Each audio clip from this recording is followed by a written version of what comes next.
국민의힘 전 대표 이준석 씨 사건에 대해서 경찰이 불송치 결정을 했다 하는 뉴스가 속속 올라오고 있습니다.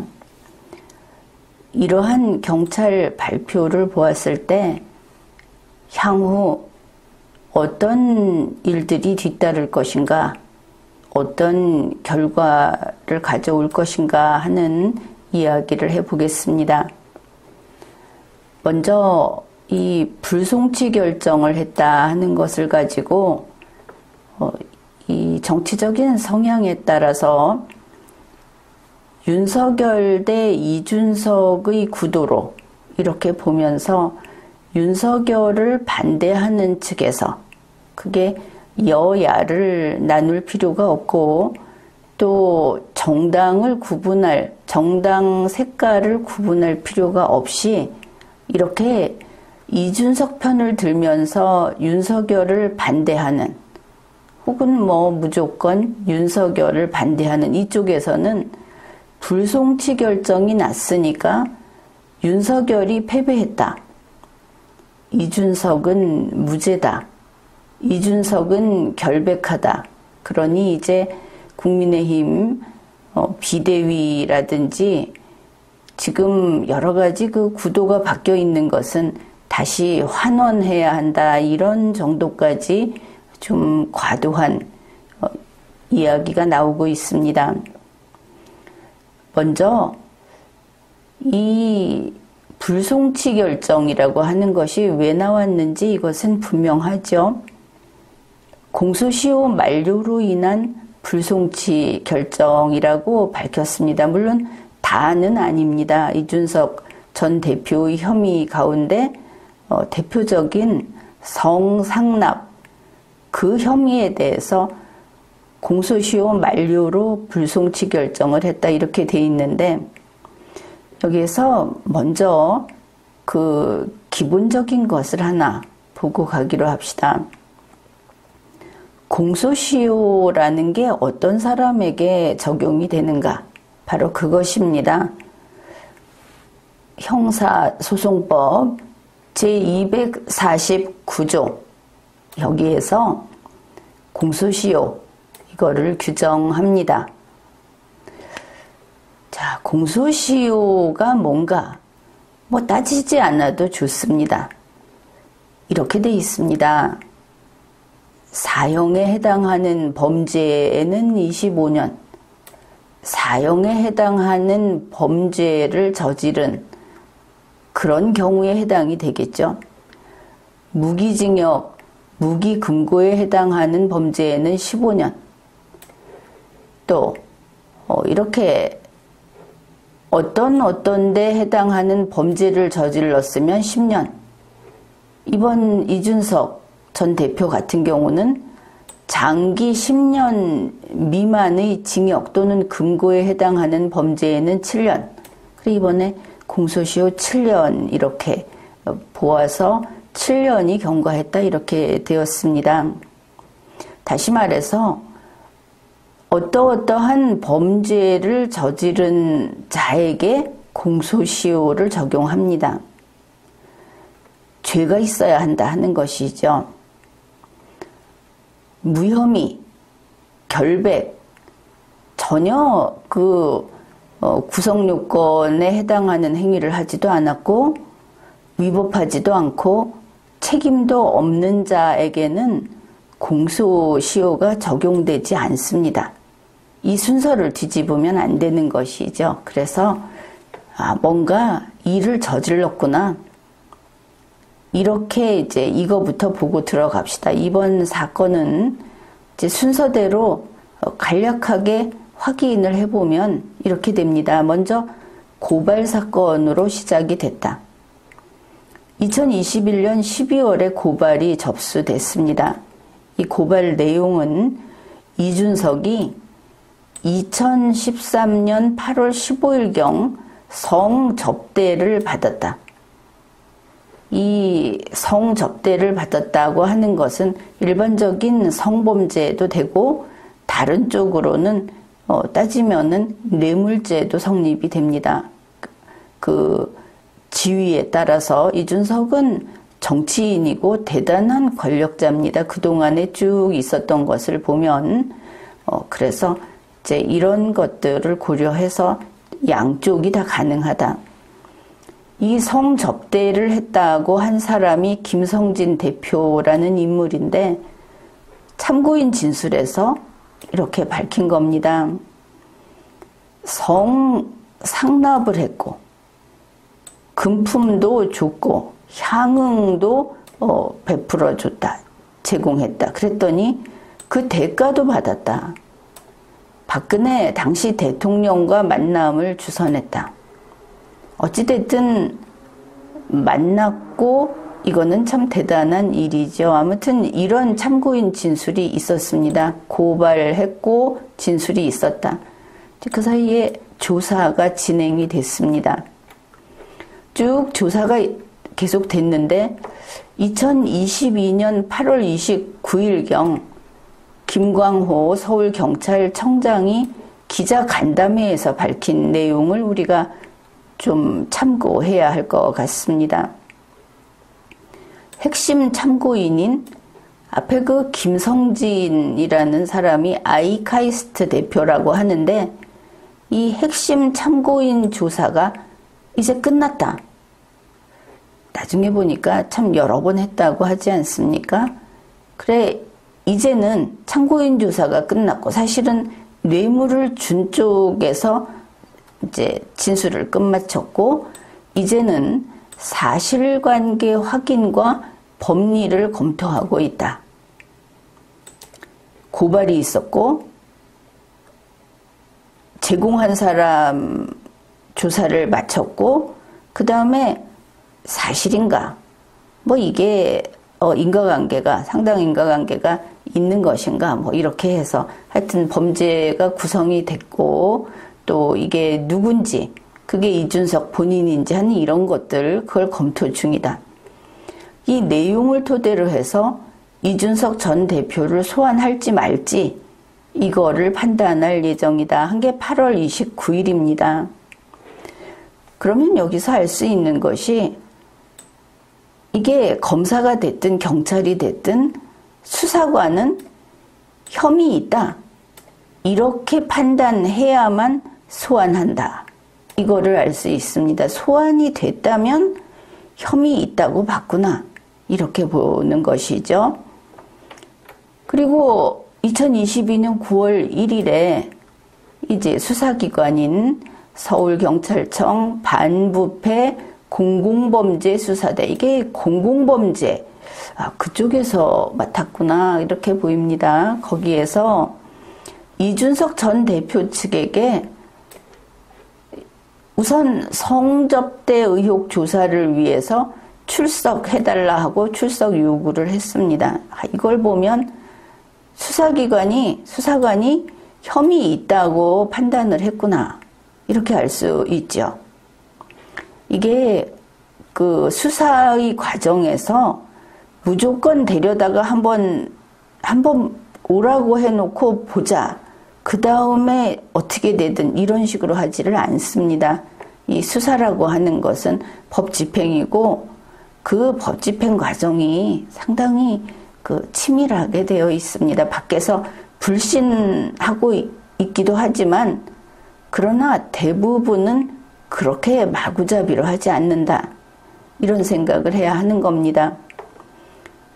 그리고 이 과정에서 김성진 참고인은 이 성접대 의혹하고 관련해서 무려 6차례나 참고인 조사를 받았다고 합니다. 상당히 조사를 차근차근 하고 있었구나 이것을 알 수 있죠. 그리고 이제 9월 17일에 이준석 전 대표가 출석을 합니다. 그래서 조사를 했습니다. 여기에서 유의할 것이 이준석 전 대표가 피의자 신분으로 조사를 받았다는 겁니다. 그것도 12시간 동안 조사를 받았다. 이게 고발을 한 사건이죠. 그래서 피고발인으로서 조사를 받은 게 아니고 사실은 이렇게 되면 아주 가벼운 경우죠. 그런데 피의자 신분으로 조사를 받았다는 것은 소위 입건을 했다. 이렇게 보면 될 겁니다.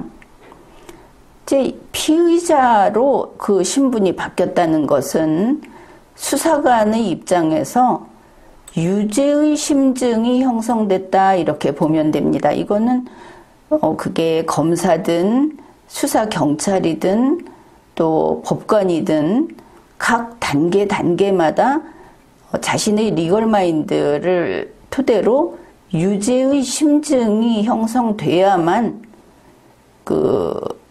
기소도 하고 그전에는 또 이렇게 수사의 대상으로서 그런데 특히 피의자로서 이렇게 단계별로 넘어가게 돼 있습니다. 다시 말해서 이거는 기소할 사안이다. 그러니까 공소 제기할 사안이다.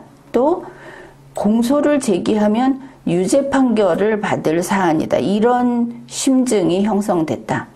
수사관의 내심에서 이렇게 됐다고 보면 됩니다. 그러면 이제 피의자가 된 이준석 피의자의 혐의가 뭐냐? 성매매 처벌법 위반, 그 다음에 특정범죄 가중처벌법 상의 알선수재죄, 증거인멸교사죄, 그리고 무고의죄, 이런 것들이 이준석 피의자의 혐의였습니다. 그리고는 9월 20일 이준석 성상납 혐의에 대해 경찰이 불송치 결정을 했다는 뉴스가 나오기에 이르는 것입니다. 이게 앞에서 봤던 이 모든 혐의에 대해서 불송치 결정한 게 아니고 수사를 계속하는 혐의는 그것들대로 그대로 있고 불송치 결정을 한 것은 또 있고 이렇게 된 겁니다. 그걸 제대로 알아야 합니다. 우선 앞에서 봤던 특가법, 특정범죄 가중처벌법 상의 알선수재 혐의, 여기에서 공소시효 7년이 지나서 공소시효가 만료됐으니까 공소권이 없다. 그래서 불송치 결정을 했다. 이렇게 밝혔습니다. 그렇다면 이준석 씨는 피의자 신분이었죠. 유죄 심증이 있어서 수사의 대상이 된 겁니다. 수사를 하고 있었습니다. 그런데 이런 결정을 했다는 것은 공소시효가 만료되지 않았으면 일단 검찰에 송치했을 것이다. 불송치가 아니고 이것을 알 수 있죠. 이 송치라고 하는 거, 이게 형사소송법 제245조에 5 이렇게 돼 있는데, 전에 같으면 검찰에서 수사를 하니까 이 과정이 이제 없었을 텐데, 지금은 경찰이 사건을 수사해서 범죄의 혐의가 있다고 판단하면 사건을 검찰에 넘긴다. 지금 공소 제기는 검찰의 권한이니까 이렇게 하는 것이 송치입니다. 그러면 송치가 아니면 이제 불송치 이렇게 될 텐데 여기에서 유의할 것이 불송치는 그러면 범죄의 혐의가 있으면 송치한다. 그럼 불송치는 혐의가 없으니까 불송치한다. 이렇게 생각하면 잘못된 겁니다. 이미 봐서 알죠? 불송치는 혐의가 없을 때도 하고 공소권이 없을 때도 하고. 그래, 잘 알아야 할 것이 이준석 사건은 혐의가 없어서 불송치한 게 아니다 이겁니다. 공소시효가 만료돼서 불송치한다. 이걸 제대로 알아둬야 하는 겁니다. 이제 첫 번째 혐의가 그거고, 그 다음에 이게 이제 부수적인 건데, 뉴스에 이렇게 나왔죠. 추석 선물 부분은 무혐의 처분을 했다. 그래서 이준석이 무혐의 결백했나? 무죄였나? 막 이렇게 생각들을 했을지 모르겠는데, 이 추석 선물이라고 하는 거는 이게 왜 중요한지를 봐야 합니다. 이 부분을 접대 같은 그런 걸로 볼 수 있다면 성상납의 공소시효를 조금 더 연장할 수 있다. 그래서 이게 인정할 수 있는 것이라면 연장할 수 있다. 공소시효 만료로 손을 떼지 않아도 된다 해서 들여다본 부분입니다. 이거 역시 이 사람이 혐의가 없어서 불송치 결정을 받은 게 아니구나 하는 게 또 한 번 밝혀지는 것이죠.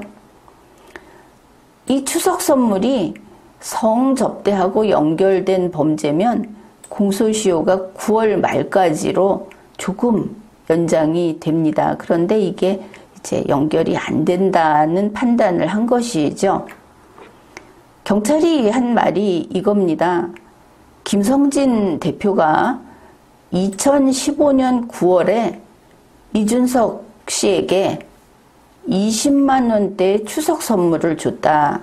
그런데 이거는 그 지금까지의 관계, 뭐 서로 그 성접대도 하고 다른 금품도 주고 뭐 해서 대통령도 만나게 해주고 뭐 이런, 그런데 그런 관계를 유지할 목적으로 이루어진 것이기 때문에 앞선 접대들하고 요거는 인정하고 들어가는 것을 또 알 수 있죠. 포괄일죄를 적용하기가 어렵다. 한 대 묶어서 1년에 범죄를 시작해서 쭉 계속해 나가는데 이게 연결돼서 또 다른 범죄가 있고 이렇게 됐을 때 다 묶어서 한 개로 이렇게 취급을 하는 거, 그렇게 보면 되는데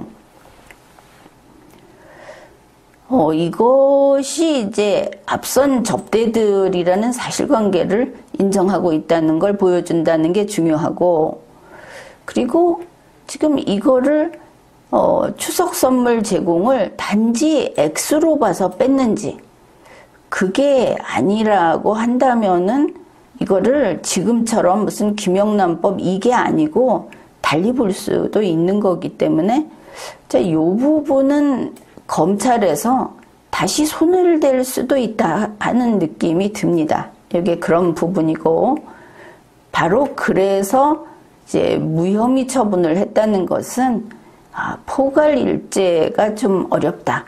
이게 이제 두 번째 부분입니다. 자, 그러면은 남아있는 것들이 있죠. 증거인멸 교사 혐의. 이거 계속 수사한다는 겁니다. 그러면은, 이게 끝난 게 아니네 싶죠? 이 혐의 내용이 뭐냐면, 2021년 12월에 이준석 씨의 이 성매매 의혹이 불거지니까 이준석 씨가 측근인 김철근 당대표 정무실장에게 이런 걸 시켰다는 겁니다. 김성진 쪽과 접촉을 해서 성접대가 없었다는 사실 확인서를 받아라. 그 대신에 대전의 한 피부과에 7억 원 투자를 약속하는 각서를 써줬다 하는데, 뭐 각서도 나왔다고 하고 여기에 대한 증언도 있다고 하고 그러죠. 그래서 이러한 것들이 있어서 이거 계속 수사한다. 그러면 이게 결국 이준석 전 대표가 자기 정무실장을 통해서, 당대표 정무실장을 통해서 성상납 의혹을 무마하려고 했다는 혐의, 바로 그겁니다. 그러면 이거 계속 수사한다는 게 무슨 뜻인가? 성상납 혐의가 무혐의가 아니어야만 계속 수사할 수 있는 것이죠. 그렇죠. 앞에서 봤던 바로 그겁니다. 따라서 이준석 사건은 혐의 없음으로 불송치한 게 아니고 공소권이 없음, 공소시효가 만료돼서 불송치한 거다라는 것을 다시 확인할 수 있는 겁니다. 이렇게 계속 확인이 되죠. 지금 공소권 없음, 불송치 이러니까 자꾸 무죄, 혐의 없음 이렇게 갈 것 같은데 세세히 들여다보니까 전혀 그렇지 않다. 이런 겁니다. 여기서 이게 누가 시켰습니까? 지금 이준석 대 윤석열이라고 한다면 윤석열이 시켰습니까? 이준석 본인이 시켰죠. 이런 것들이 참 보는 국민들로서는 이준석 씨를 편들기 어려운 그런 부분이기도 합니다. 그 다음에 무고 혐의라고 하는 것도 계속 수사한다고 하죠. 그러니까 그 강신업 변호사가 이준석 전 대표를 이 사건과 관련해서 무고죄로 고발한 사건이라고 하는데 뭐 내용은 다시 다루지 않겠습니다. 이것도 성상납 혐의가 무혐의가 아닐 경우에만 계속 수사를 하게 되는 이런 겁니다. 따라서 이준석 사건이라고 하는 것은 이준석이 억울해서 그런 성상납이라는 사건이 없어서 그래서 불송치하는 게 아니고 공소시효가 만료되다 보니까 공소권 없음으로 불송치한 거다. 그러니까 범행이라고 하는 거는 있는데 이걸 재판을 할 수가 없어서 그래서 불송치한 거다. 이렇게 보면 되겠습니다. 자, 그래 지금까지 이제 자초지정을 살펴봤습니다. 그러면 이제 이게 뭔가 이준석 사건을 경찰이 일부를 불송치하고 또 일부는 뭐 계속 수사한다고 했는데 이 불송치 결정의 의미가 뭔가 왜냐하면 이게 아주 덩어리가 크기 때문이죠. 자, 범행을 하고 나서 공소시효가 만료되면 처벌을 못합니다. 왜냐하면 공소 제기를 못하고 재판을 못하니까 유죄라고 못하는 겁니다. 그래서 처벌을 못합니다. 자, 범행 후 공소시효가 만료되면 이게 무죄가 아닌 겁니다. 우리가 법원이 아닌 우리 정상적인 국민이 봤을 때 무죄는 뭐냐면 저 사람이 죄를 저지르지 않았어. 이게 무죄입니다. 그렇죠? 우리는 다 이 기준으로 행동을 합니다. 이준석이 성상납을 받지 않았어. 사실 그게 당연한 거고 그게 지나친 요구입니까? 받지 않은 게 당연한 겁니다. 그런데 성상납은 받았는데 그게 시간이 많이 지나서 유죄 판결을 못 받았어. 이러면 국민들은 저 성상납을 받은 사람 이렇게 생각을 합니다. 그게 국민의 리걸 마인드입니다. 그래서 무죄가 아니고 결백한 게 아니라는 겁니다. 이것을 제대로 알아야 하겠습니다. 자, 그래서 이준석 사건이라고 하는 것은 범행을 하고 나서 공소시효가 만료된 사건이다. 여기에서 우리가 주목할 것은 우리 정상적인 국민들, 여기는 감옥이 아니지 않습니까? 이 정상적인 준법 국민의 입장에서 오히려 주목하는 것은 이준석이 범행을 했구나. 성상납이라는 범행이 있었구나. 바로 그 부분입니다. 중요한 건 이것이죠. 살인자가 있었습니다. 그 살인자가 공소시효가 만료돼서 처벌을 받지 않았습니다. 처벌을 받지 않았으면 전과도 없고 유죄 판결도 받지 않았고 뭐 이렇게 되겠죠. 이거를 윤석열 대통령이 노상 이야기하는 가벌성, 하여튼 벌할 만한 일이냐, 그 가벌성이 없었다 이렇게 말할 수 있는 겁니다. 자, 이준석 국민의힘 전 대표 범행은 했는데 성상납이라는 그런 여러 가지 지금 앞에서 이야기했던 추석 선물도 받고 자, 그랬는데 공소시효가 만료돼서 처벌을 받지 않게 됐습니다. 가벌성 없습니다. 자, 이게 됐는가? 이거는 감옥에 들어가는가 안 들어가는가를 따질 때 의미가 있는 것이지, 이렇게 살인을 해놓고 공소시효 만료로 처벌받지 않아서 가벌성이 없는, 또 이번 이준석 씨 같은 사람을, 이런 사람을 우리가 대통령으로 한다든지 뭐 장관으로 한다든지 아니면 교장 선생님으로 한다든지 이렇게 할 수 있겠습니까? 그럴 수 없겠죠. 여기는 감옥에 갔냐 안 갔느냐를 따지는 곳이 아닙니다. 법을 지켰는가? 범행을 저지르지 않았는가? 그런데 우리 국민은 사실 한 10만 명 중에 9만 9천 명이 안 합니다, 그거를. 그보다 더 많은 사람이 그런 짓 안 합니다. 안 하니까 당연히 같은 것을 요구합니다. 그리고 그보다 더 훌륭하기를 바라죠. 그래, 왜 이준석한테는 좀 봐주자, 이런 얘기들을 하는데, 그거는 약자일 때 봐주는 겁니다. 이준석이 누구냐? 아주 대단한 사람입니다. 권력자라고 해야 하겠죠.